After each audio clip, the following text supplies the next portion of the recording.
lowest, greatest, highest, I will come to thee.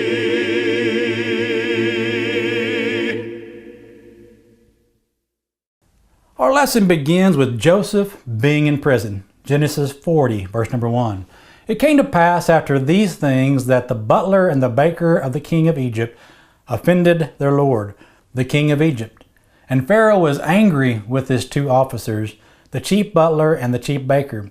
So he put them in custody in the house of the captain of the guard in the prison, the place where Joseph was confined.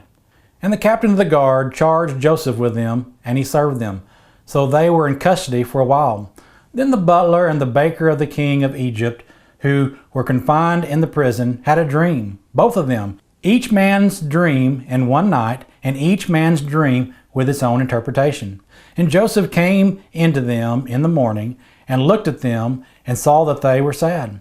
So he asked Pharaoh's officers who were with him in the custody of his lord's house, saying, "Why do you look so sad today?"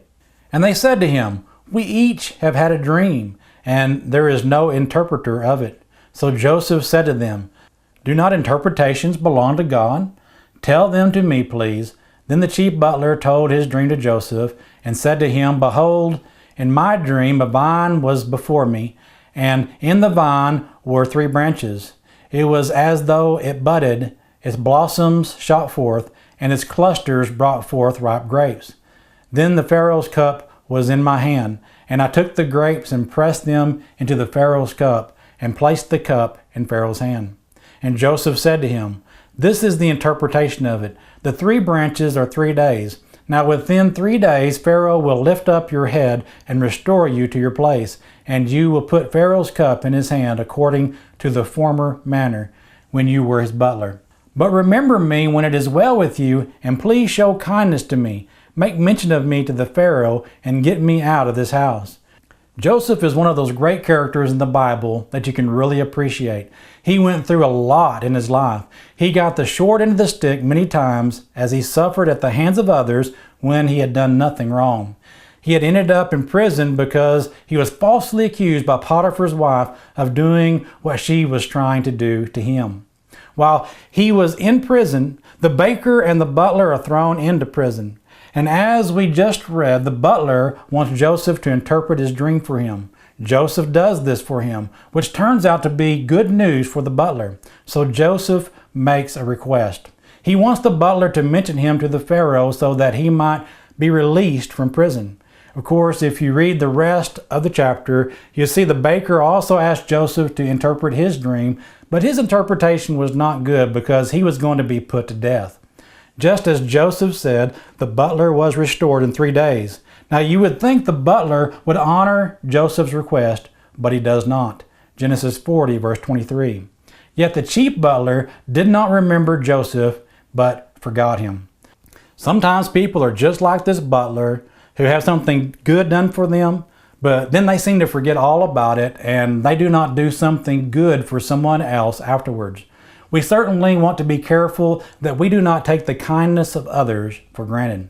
If someone does something good for you when you were hurting or when you were in great need, look for opportunities to pass that kindness on, especially if it's for the very person who helped you out in the first place. I can just imagine Joseph waiting day after day, ready to receive word back from the butler that he talked to the Pharaoh. But he did not hear anything because the butler forgot all about him. While this may have made Joseph sad and feel alone, one thing that Joseph knew that every child of God should know is that while people may forget about us in our time of need, God never will. God was always with Joseph wherever he was. When you look at Joseph's life, you will read several times about how God was with Joseph and made whatever he did prosper. Ultimately, God used Joseph's circumstance to protect the lineage of Christ.